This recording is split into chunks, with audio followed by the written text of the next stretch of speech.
Hey, everybody. Welcome to the Santita Jackson Show here on AM 950 Radio, the voice of progressive Minnesota. It's a joy to be with you today as we're closing in on the election. It's election season, everybody. No, November 5th is the last day that you vote, but many people all around the country have already voted. More than 50 million, 59 million absentee ballots and other provisions, special provisions were asked for. So people are very engaged in this election. What about you? If you need to find out where you need to vote, if you need to find out if you've been purged from the rolls, just to see where you are, please go to vote.org. Vote.org. If you are in a same day on site voter registration state, good for you. Go on and get registered and vote. But if not, still get registered to vote. Because with a presidential race that's within the margin of error, I can promise you it appears that the country is split. And you're going to have runoff races and somewhere, somehow, and you want to be eligible to participate. Okay, so think about that, everybody. Think about what happened in Georgia several years ago. And just think about it. Think about it. Think about it. People have to run, and sometimes they have runoff races. That happens. So please make sure that you get registered to vote. Find out where you go vote. Go to vote.org. And if you have any trouble in the polls, any trouble at all, make sure that you call 1-866-OUR-VOTE, 1-866-OUR-VOTE. Do not leave the polls until they have resolved your issues. Don't leave. Don't leave. All my friends who are listening, I'm sending you so much love. Hey, Keena Renee, sending you love. Thumbs up, thumbs up, thumbs up. I need you to get those thumbs up so you can help us algorithmically. And please go to the Santita Jackson Show YouTube channel. The Santita Jackson Show YouTube channel. Facebook has told me to get as many of you over there as you can, but I'm also on the Santita Jackson and Friends Facebook page. That's the only place where I can accept friends, the only place. And of course, I'm at Santita J on X. There is so much going on. We've had the Trump rally. We're going to be talking about that and whether even President Biden's comments about Trump supporters, a gaffe, a slip of the tongue, maybe referencing them as garbage, almost like the deplorables remark, right? From several years ago. Well, that's something that the Harris campaign, once again, is having to dig themselves up out of a hole over. Wow, God bless her.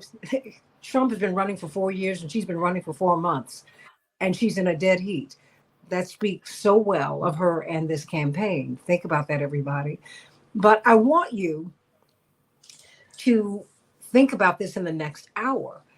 Can these gaffes and can this rally, can these things move the needle at the last minute? I mean, some people have already voted in advance, and some people say, I want to wait because I don't know what's going to happen up until election day. But can one event,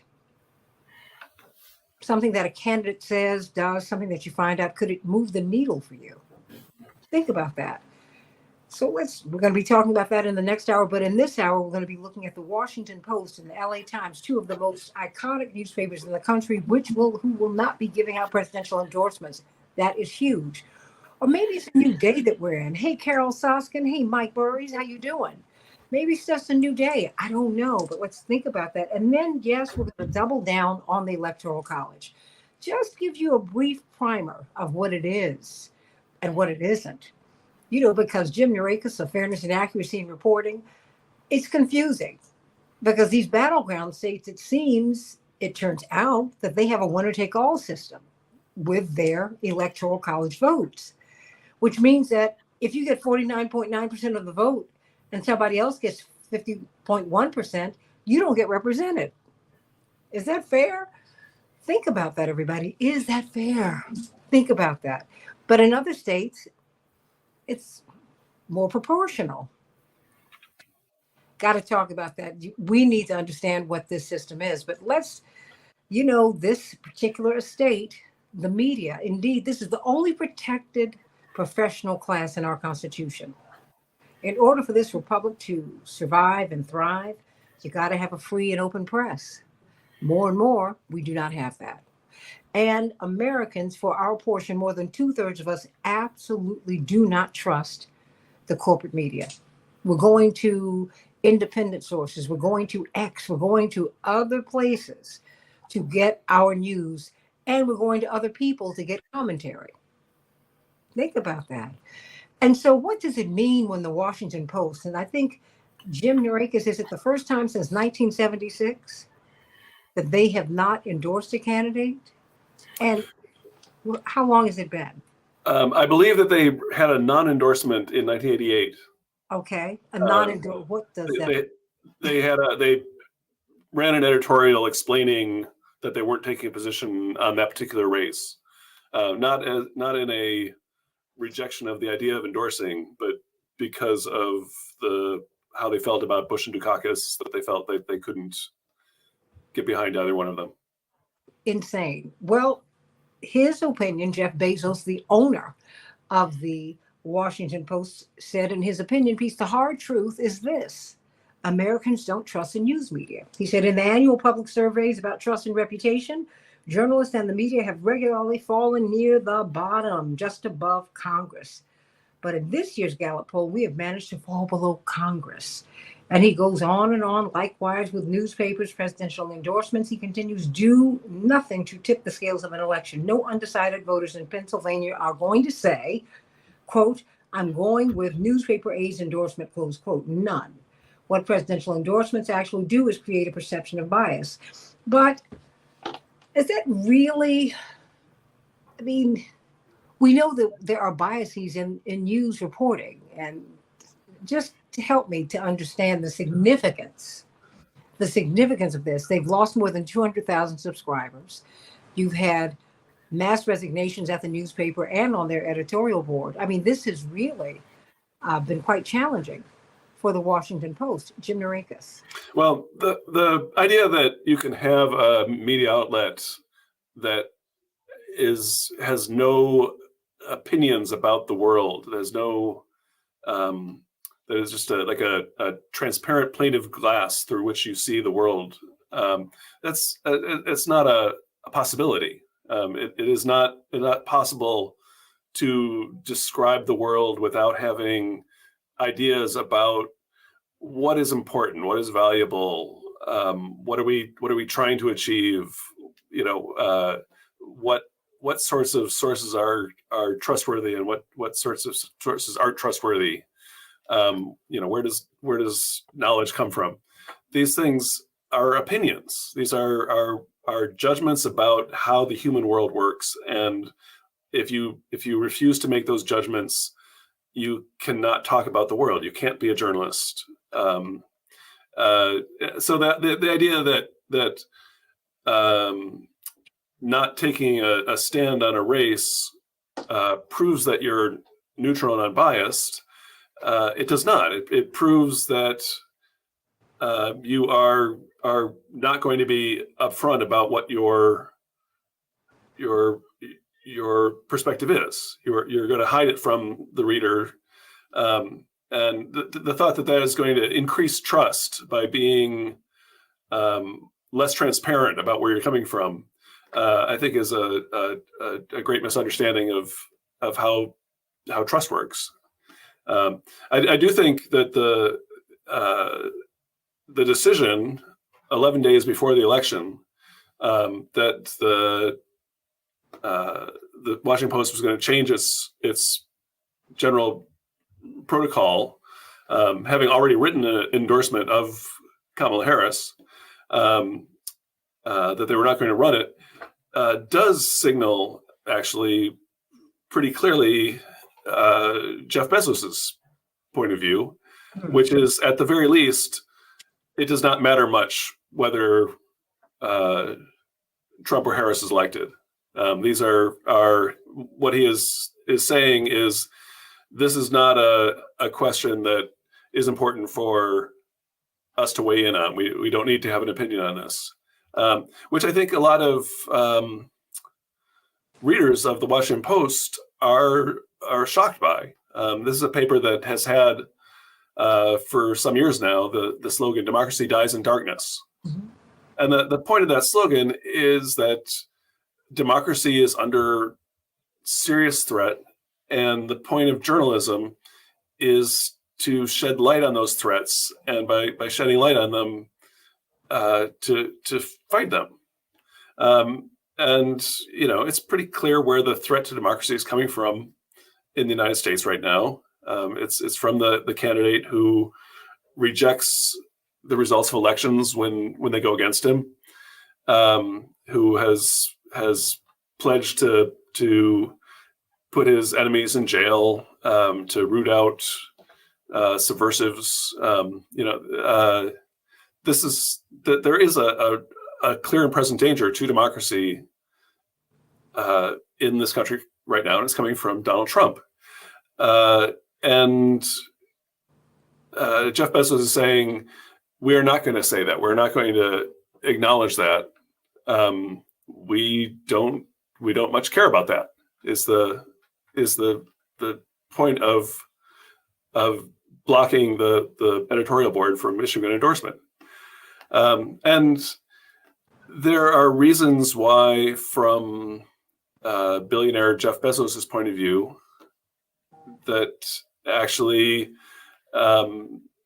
he has good reason to not want Kamala Harris to be elected, and to rather see Donald Trump in office. And part of it is that it is hoped that Harris will continue the Biden antitrust model, which has been looking at the big tech companies like Amazon and talking about taking antitrust action against them. Amazon has a very clear anti-competitive structure in place that prevents, if you sell on Amazon, you're basically not allowed to sell the same product anywhere else at a lower price, including your own website, which is a huge, it has a huge impact in terms of raising the prices for everything that's bought online. Mm-hmm. It's a gigantic cost to the consumer and a gigantic benefit to Jeff Bezos's bottom line. This is like a big reason why he is the second richest person in the country. So to see the Biden-Harris administration replaced with a Trump-Vance administration could be really great news for Jeff Bezos. Not to mention the fact that as a billionaire, he's likely to get an enormous tax cut from a second Trump administration.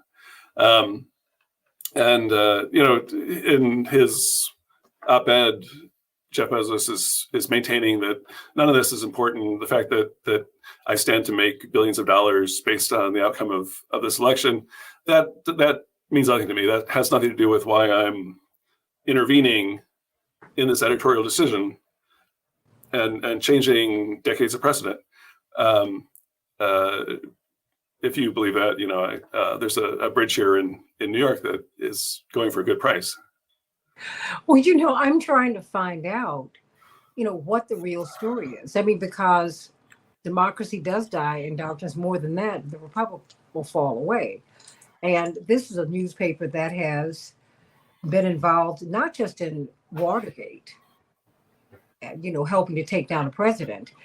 One of their iconic journalists, one of their iconic writers, you can't be president unless you sit down and get vetted completely by Bob Woodward, and he writes a book about it. I mean, this is what they do. Yeah. So I'm trying to figure out what the bottom line is, what our takeaway should be, because are they signaling that nobody should pay attention to these editorials? I mean, as more and more newspapers around the country are going dark. I was reading from this, I told you, from Northwestern University State of Local News study that 3 states without access to a single local news source. And those states are Ohio, Georgia, and Florida. And in fact, the number of people without a local news source is greater than 300,000 persons in Florida. I mean, it's hard to believe, because I'm looking at the Chicago Sun-Times, which is almost a pamphlet now, Jim. I mean, these papers, these newsrooms are they're being eliminated. The Yeah, local news. I mean, where do people get their news from? And yeah, I'm not saying that you should just depend upon the editorial board because they have their slant. But it's like, tell me something. yeah. I think that the idea that the endorsement of the Washington Post makes no difference in the election, I think that's just not true. No. I think that it's the expected endorsement of Kamala Harris probably would not have made a great deal of difference because it was expected. The fact that the Washington Post, this respected, people think of it as a liberal paper. I would not use that adjective to describe it. But people think of it as a liberal Democratic paper. For them to say we're not taking a position on between Harris and Trump sends a message to people who are wanting to vote for Trump, but are worried that that this is seen as socially unacceptable. That because of his racism and misogyny, that they can't bring themselves to vote.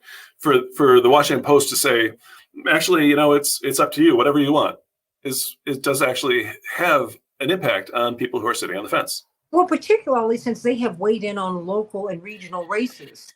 Yeah. I mean, because they're not just the paper for Washington, D.C., everybody. I'm so familiar with the Post because I read it every day I was in college in Washington. They have weighed in on what they call the DMV, the D.C., Maryland, Virginia area. I mean, because they're like the big local paper, even though you have the Baltimore Sun and you have other newspapers in the region. Right. It really, carries a lot of weight beyond Washington, D.C., beyond the district. Yeah. So, I mean, how can they justify having weighed in on these local races, but they don't want to touch this one? Yeah. Races where their impact is greater, and the direct impact of the Washington Post they make investments in local capital. They're building buildings. Amazon is built its second headquarters in the DC area. So the who's in charge locally makes a great deal of difference to Jeff Bezos's enterprises. So to try to make some kind of distinction between local races and presidential races, it does not make a whole lot of sense. What does make sense is that Jeff Bezos's Blue Origin company, his space company, met with Donald Trump himself the day that the non-endorsement was announced, and Jeff Bezos wants us to think that was a complete coincidence.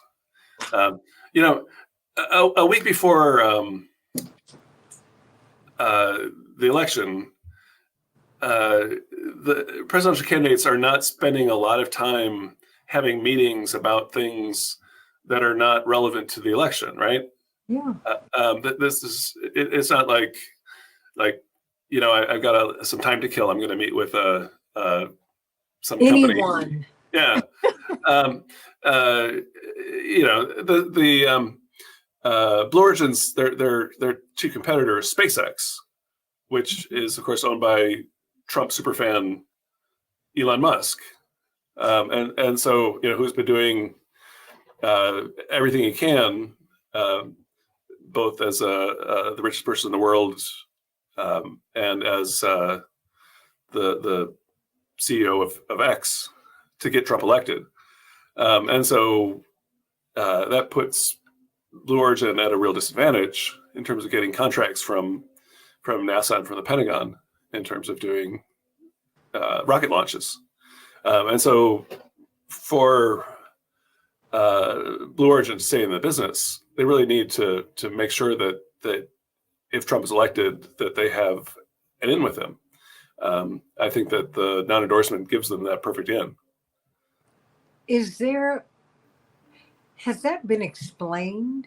I mean, and do you think that Jeff Bezos and others have an obligation to explain what could be conflicting business interests. Because when the Grahams owned the paper, Yeah.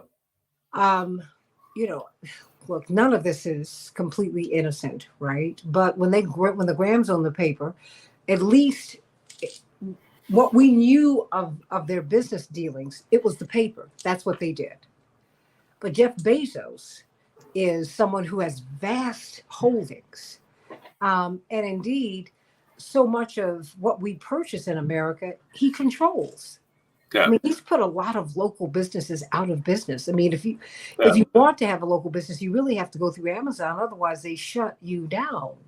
I was going to say that has a big impact on the local news business because local newspapers depend on local advertisers, Mhm. and to the extent that the business has been flooding online away from local businesses, shutting down local bookstores, local everything stores, that is directly undercutting the basis of our local news industry. The reason that the Sun Times looks like a pamphlet is because it doesn't have the ads, and it doesn't have the ads in many cases because those businesses that have been advertising no longer exist.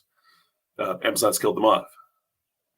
So, I mean, well, does it? I mean, they say that the LA Times, that family decided not to endorse because of Gaza, because apparently the publisher's daughter is very supportive of balanced solution. She does not support what's happening to the Palestinians in Gaza and in the West Bank. I mean, how are we to look at these newspapers? How are we to judge everything? I'm very skeptical, by the way, of that explanation for why the LA Times did not endorse. Why?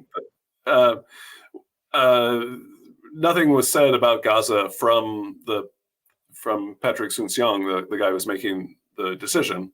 This came out from his daughter, who had not previously been involved in editorial decision making at the paper. If you felt like the Gaza issue made it impossible for you to endorse a candidate in the presidential race, the thing to do is to write an editorial saying we can't make a endorsement because of the Gaza race, because of the Gaza genocide. If you did that, you would have to explain why it is you think that Donald Trump being elected would either make no difference to the people of Palestine or would be an improvement for the people of Palestine, both of which I think are hard cases to make. But you should make that case. You should write the editorial explaining the connection between the endorsement you're not making and what's going to happen to the people of Palestine. To simply not endorse, and say we're not endorsing because we don't think papers should be issuing presidential endorsements, and then have a relative come out and say, "Oh, it's about Gaza." I don't buy it. I mean, and you're putting it on your 23-year-old daughter. That's Yeah, kind of odd yeah. to me. Well, Jim Narakis, before we go, what do you want us to know? I mean, we are within days of this election, and we're seeing things, quite frankly, that we haven't seen before. We did expect to have Biden and Trump. We don't have them. Trump has been running, former President Trump has been running for 4 years. Vice President Harris has been running for 4 months. You've had figures who have been enormously unpopular, and this is who we have in the American, who are, one of them will be president. You have editorials speculating about violence, perhaps. You have ballot boxes that are being burned. There is a lot going on, and it seems to me increasingly we don't have, at least there was a time when you could agree on a news source or something. Just, I don't know. I'm not saying you should be locked into one newspaper, but I don't know if people feel comfortable. I mean, certainly 200, I think it's up to 250,000 subscribers of the Washington Post have That's canceled. a huge number. It's like Huge number. like So, more than 10% of their subscribers.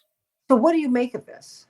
I mean, I think that people are shocked by the admission by the owner of the Washington Post that he does not think that the upcoming election is poses a real threat to the democratic system in this country.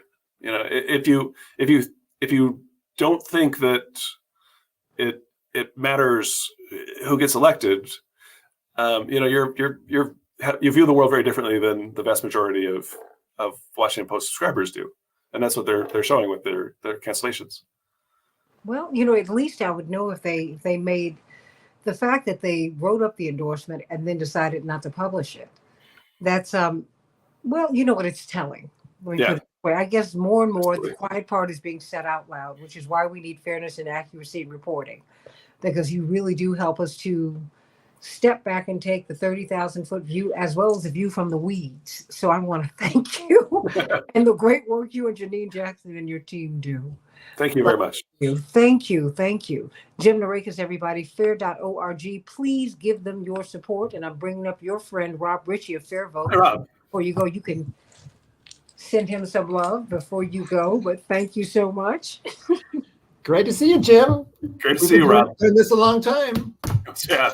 We look exactly the same as we did in the 80s. We all do. I was a brunette back in the day.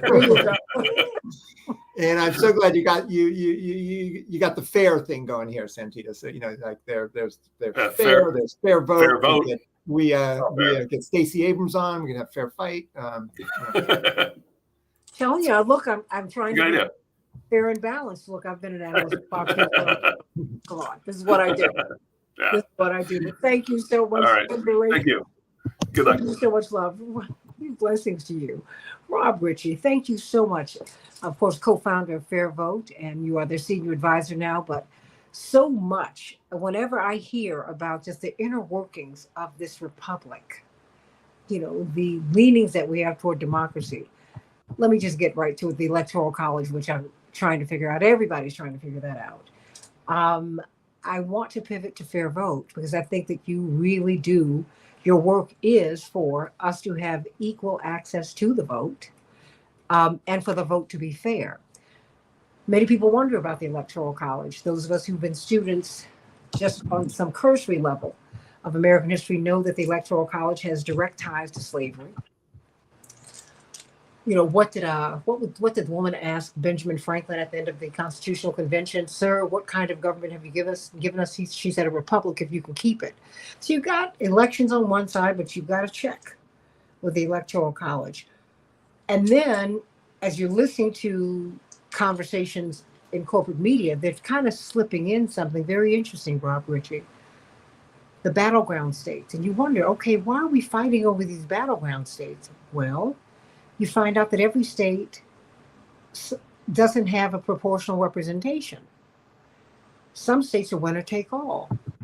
Now, when Reverend Jesse Jackson was running for president back in the 80s, back when I first voted, there was, fully disclosed, you know, it's my dad, we saw that it was a winner take all system in the primary system. It was like, whoa, wait a minute. People are not being represented here. And it's just stunning that in 2024, we have that kind of system. And would you explain what the Electoral College is? And I know for some time you've been talking about ranked choice voting with respect to that. Please help us to understand what the Electoral College is and what it is not, and whether it's relevant to 2024 politics. Have I put a lot on your plate? Yes, but you can help us to understand it because I don't get it. Yeah. Well, thanks for queuing it up. And it is puzzling to almost everyone, particularly if you actually step back and look at what it means for what candidates do and don't do. I mean, it's just shocking that those 7 states, which are the swing states, right? The 7 closest states in this election are projected to be the ones we all talk about. And those are the 7 closest states from 2020. So it's not like it changes. It's sort of like a very, at this point, solidified group of the haves, the states that get all the attention, and most states that get no attention. And really the difference between being a swing state and a state that everyone knows which way it'll go is relatively small, but it's enough that the candidate behavior is like dropping off a cliff. They go from tons of attention and hundreds of millions of dollars being spent to nothing, to crickets, right? And it's winner take all, which you rightly pointed out. So let's step back to say what the Electoral College is. So back in the 1700s, the issue of how to select a president was tricky. There weren't a lot of models out there, a lot of worry about kings and not having one in the United States, but also believing that an executive who was selected in some form by the people was important, in that in some form was the question, and slavery indeed was a part of the calculation. So there was a little talk of a popular vote, but at that time we should also keep in mind, like, suffrage was a whole different animal, right? Like women didn't vote. A lot of white guys without property didn't vote. A lot of people of color didn't vote, Native Americans, and of course slaves. And so you had a really huge disparity between the population and the eligible voters. And it was different in different states. Some states were a lot more open to enfranchising more people than others, at least within the white male population. So the idea of a popular vote was kind of a tricky one, because not all states would contribute votes in kind of proportionate numbers to it. And so that was a hard one to really go very far. There also was a sense like, wow, these states are all really different. They won't know who the candidates are, and they'll only vote for their local person, and there'll be kind of a very fractured vote with like lots of votes for different people. And they didn't anticipate political parties. So what they came up with was the idea that every state would have electors, and that number of electors would be equal to the number of members of Congress they have, the number of U.S. House members and the number of U.S. senators. So you have a minimum of 3, 2 U.S. senators and 1 House member if you're a really small state, and then it goes up from there. And these days, California has the most electors. So that's your allotment of electors. Then at the end of the process, those electors are human beings, and they're casting votes through a process that has been chosen by that state, and a candidate that wins a majority of the electors, which these days is at least 270, becomes president. If you and there's scenarios where that doesn't happen and no one gets 270, and we don't want to go there because it's super messy, but it could happen. So that's kind of the basic structure. Then, but the key part in the middle of that is, what do the states do? And the Constitution is silent on that. The federal government has passed laws that kind of establish the timeline for when electors need to cast their votes and when they're counted and so on. But the states are choosing how to allocate their electoral votes. Early on, a whole bunch of states didn't have elections. They just had the state legislature do it. Or they might come up with some funky system like having electoral college districts, and that was separate from anything else. Actually, most states did not do what they almost all do now, which is have a popular vote where every voter gets to vote, and the candidate who gets the most votes gets all of those electoral votes on a winner-take-all basis. So that was not normal early on. A lot of them were appointing or maybe proportional, like the Democratic primaries or some other approach.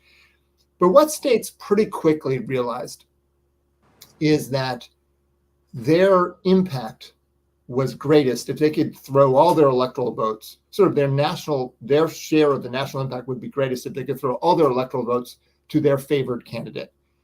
And it was part of it it's kind of like a balancing act, because if some states don't do that and other states do, the states that do kind of give a bigger bang for their vote for the winner take all, and they disproportionately help their side. So there's kind of pressure on all states to do the winner take all rule, because they're trying to kind of keep up with the other side in helping their candidate. We also very quickly got a party system, and the number of candidates did become national and did sort of narrow down to 2 pretty quickly. And not always, but generally that was the case. So by the 1830s, and actually Andrew Jackson's lost in the Electoral College after winning the popular vote, and it was thrown into the House of Representatives, where they just have a crazy rule where each state gets 1 vote, no matter how many members of Congress it has. So these days, Wyoming would have 1 vote, and so would Illinois, and so would California, 1 vote each. And the House members kind of collectively get together and figure out how to cast their 1 vote. So it's really out of whack by population. Anyway, John Adams won that. There was like a backlash against that. And so states that didn't hold elections were kind of pushed that way. The only holdout was South Carolina, which didn't actually have a popular vote election for president until after the Civil War. But they all got to this place of the winner-take-all rule. So in some ways, they're just kind of keeping up with each other. The impact of the winner-take-all rule, though, is that if one side is comfortably ahead or hopelessly behind, and by these days, that definition actually doesn't need to be huge, that much of a margin. Like Texas is actually pretty close this year, right? But it's not quite close enough for Kamala Harris to do more than, she did in her event there on Friday, but she didn't really try to win Texas. She's not investing in a ground game and ads there because it's just a little bit outside what feels possible to change. And then, of course, there's a whole bunch of states where the margin is bigger and there's no chance at all. And those states really don't get any attention. And then they put all their attention on those handful of states where they believe their political activity might change who gets the most votes in that state and completely flip who gets the electors. So on a winner-take-all basis, it can be, Pennsylvania's electors are going to go all for Trump or they're going to go all for Harris. And the margin might be, 10,000 votes. And so you go in and try to get 15,000 more votes or, whatever it is that you can do. They've known that the whole cycle and really all the money being spent, all the attention in some ways is being focused on about 1.5 million people spread across these 7 states in this huge nation of hundreds of millions of people where we all have a stake in this. We all have skin in the game, but we can help. We can help with money. We can volunteer in those states. Of course, we should vote wherever we are. That's super important. And there's down ballot races that are super important. But really, under the current electoral college system, it all comes down to who's going to win the majority of those swing states. We're talking with Rob Ritchie, co-founder of Fair Vote, their senior advisor now, as we are really trying to understand not just the electoral college, but as you explain it, Rob Ritchie, I think we have to have an appreciation for how we've evolved as a nation. For us not to have a king, that was something that George Washington resisted. He said, no, I don't want to be a king. We just left that. The fact that the Senate used to be appointed. I mean, just having election for that. And we're still not quite there because if a senator vacates their position for any reason, there's an appointment. House of Representatives, you got to run. We're still trying to figure some things out, it seems. Yeah. So with a race this close, with a country that is, well, at odds, but I think Americans are on the same page in this respect. People are in pain, and so they're choosing joy, right? Or they're choosing, someone I think who, to some people, he incites fear. It just depends upon your perspective. I don't want to diminish anybody's choice because I think that is your choice. I think we have to respect that, right? But I'm trying to figure out what happens if you have a draw, or if it is close with that. I mean, if someone really starts to parse out this electoral college, and you say, "Hey, I'm in a state that is that's winner take all," but Kamala Harris got 51%, and Trump she got 50.1%, and he got 49.9%. How is that supposed to work, Rob Ritchie? I mean, you have some people who are really students of this. Right. Well, right now, the rule is, and this is the state laws, in 48 states plus Washington, D.C., is whoever gets the most votes in those states gets all of the electoral votes. So if you win 50.1 to 49.9, or more likely because of third parties and independents, 47.2 to 47.1 or something like that, you will get all of the electoral votes. But remember, those are human beings. So it's electors, and each party puts forward a slate of people, the electors that are actually being chosen on November 5th. They, in turn, in December, will go to the state capitol, wherever they are, and cast their electoral votes. And that's a little nerve-wracking too, because they got to be there. And let's say Kamala Harris wins Michigan, Pennsylvania, and Wisconsin. Okay. But she loses the other 4 swing states, North Carolina, Georgia, Arizona, and Nevada. If you look at the polls, that is a possible outcome right now. Of course, there's a lot of possible outcomes. But if that happens, she would end up with 270 electoral votes and Trump 268.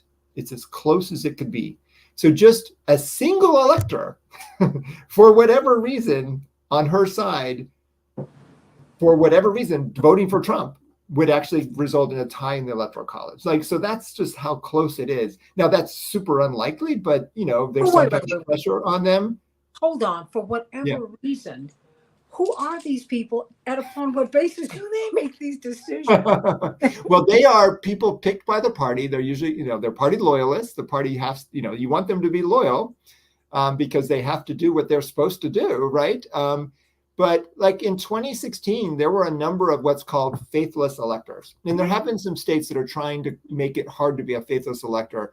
It's unclear how binding that can be, but there are procedures to try to avoid that. But the idea of a faithless elector is they're not doing what they're supposed to do. But it is a little nerve-wracking. It just shows the kind of weirdness of our system that it could come down to that. There are also, and this is a really great fear coming out of the 2020 election, is that states have to complete their certification process of the vote. The election officials who have to approve the vote totals and finalize it have to do what they're supposed to do. And that happened in 2020 under a lot of pressure. And if that pressure were differently impactful this time, and some states didn't get the job done, and it could come down to even like a county not producing their vote totals because some county election official who is supposed to approve it, to certify it, doesn't do their job, then the courts have to get involved and so on. But you could have uncertainty in a state's vote, even though we can see what the popular vote is from just the vote totals, but there could be official uncertainty. That could create grounds for all kinds of mischief as well. And so there's a lot to kind of watching your vote is important this year as casting it, watching what happens, because if it's really close, what happens in the few weeks after the election up until the meeting of the electoral college, and indeed up until Congress has to accept the electoral votes. And we all know what happened in January 6th, 2020. That finishes the job, but there's a lot to get done because of electoral college. I will say, and I know we don't have a lot of time, but we could change this, just like states have. So presidential elections have changed massively over the years. The right to vote, which is not in the Constitution, as Reverend Jackson and Congressman Jesse Jackson Jr., when he was on our board, were sort of advancing this idea of a right to vote in the Constitution. We strongly support that goal, because that's nerve-wracking that we don't actually have a clear affirmative right to vote in the Constitution. No, it's nerve-wracking that Antonin Scalia was right. Yeah. That's what's Yeah, no, exactly. A state can't, after the election, say, "Oh, let's vacate having the election," unless they can plausibly say, "Oh, there's uncertainty because of something,"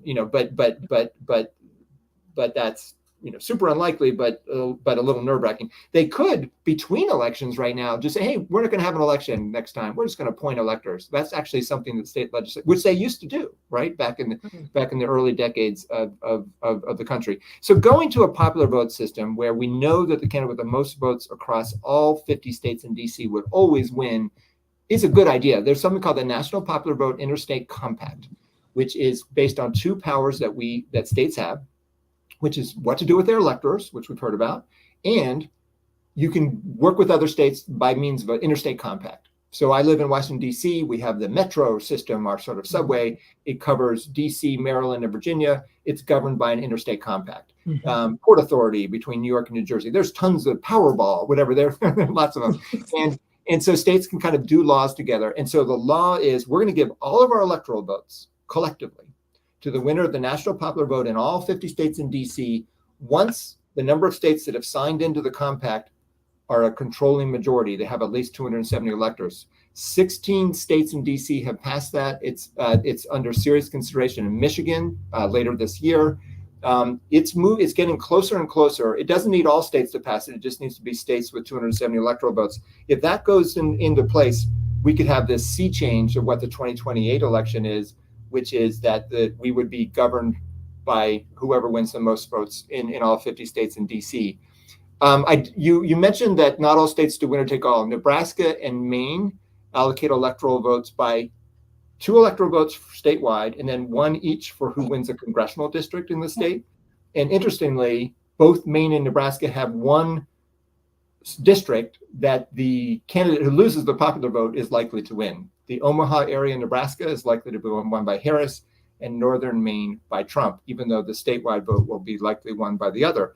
And so they actually will divide their electoral votes, kind of proportional, but not like you do it in the presidential primaries, right? Not like, hey, you get 20% of the vote, then you're going to get 20% of the convention delegates. But it still kind of cracks winner take all. That's very hard to do beyond those states. And actually, Nebraska was under incredible pressure not to do it this time and almost got rid of it. And it's that math of 270 to 268. That 270 electoral vote win for Harris could come down to that Omaha district. To Nebraska. Exactly. And if Republicans had gotten rid of that district system, which they almost did just a few weeks ago, the result theoretically could end up being 269, thrown to the House of Representatives, where Donald Trump would almost certainly win. Rob Ritchie, Fair Vote, co-founder. And what do we do? Because it seems to me to be counterproductive to have these discussions. Well, no, these discussions are always important. But I think we have to do something to have these discussions beyond election year or election, because you can't change the rules of the game while you're in the midst of the game, right? Yep. And I understand that it doesn't have to be a constitutional amendment. This can be a compact amongst the states. Right. Can you explain that? Yeah, well, it again is a state law, and it is happening between elections. It's kind of quiet, right? Because it's not changing the election yet. It's kind of this slow burn effort, but it's been almost every year or two, at least one new state has joined. This year, Maine passed the compact. Tim Walz in Minnesota signed it into law in 2023, so it passed in there. It's relatively recently one in Connecticut, New Mexico. Kind of like keeps building, and that's going to keep going. So hopefully Michigan will pass it in December. For Daily Show fans, they did a really fun two shows sort of bit about the National Popular Vote Plan passing in Michigan, and so that's something to work on. Briefly on ranked choice voting, 2 states use that for president. 4 states are voting on ranked choice voting. If you've ever wanted to vote third party, if you ever wanted to vote for an independent, but still have an opinion about the major parties, I still think back to '96, and when Reverend Jackson kind of had some reasons to run for president to challenge some of the things that Bill Clinton was doing about the welfare bill and so on, but it was just a no-go because he would have been hard to win, and he would have been seen as splitting the vote. He would have seen like Jill Stein or Ralph Nader or so on. Ranked choice voting completely changes that, because you as a voter can say, well, here's my first choice. But let's say Ralph Nader in Florida in 2000, my first choice is Ralph Nader, but I do have a preference between Al Gore and George Bush, and I'm going to go ahead and rank Gore second. If you did that on your ballot and no candidate won a majority of the vote, then the weaker candidates like Nader in that situation are out, and the ballots go to their second choice. That's it. And then it becomes like an instant runoff. It happens all in one election, and you basically heal the fracture from the third party candidate, but that third party candidate got to have a voice. Voters who were interested in expressing themselves that way could do it. So that is done for president elections in Alaska and Maine. It could be done in more after this year. And if people ever are sort of hungry for more choices, that's really a great system to do that. Where do you see us going in this election cycle? I mean, do you think to me, this is not even about the candidates, it's about the process. And it seems to me that the country is at an inflection point. What did Dr. King say? Wow, where do we go from here? Chaos or community? Yeah. The Electoral College, I see Chappelle says, get rid of the Electoral College. And in fact, the majority of Americans, according to Pew, want to be rid of the Electoral College. Do you see that happening? Or do you think that there's some wisdom in having an Electoral College, even today? I would say, all things being equal, if I was king for a day and I could just change the Constitution, which you shouldn't give me that power, but let's say let's say I had it. I try to be wise about it. I would establish a direct election for president nationwide. We actually worked with Congressman Jackson on exactly this proposal. Direct election for president, include the people in the citizens in the territories. They should be able to vote too. District of Columbia, obviously they do get to vote for president, but they should be able to vote for all representatives. And one person, one vote, require a majority, which I would, if I were doing it, I would say do it via ranked choice voting, so you wouldn't have to have a runoff election, because that would be crazy and expensive.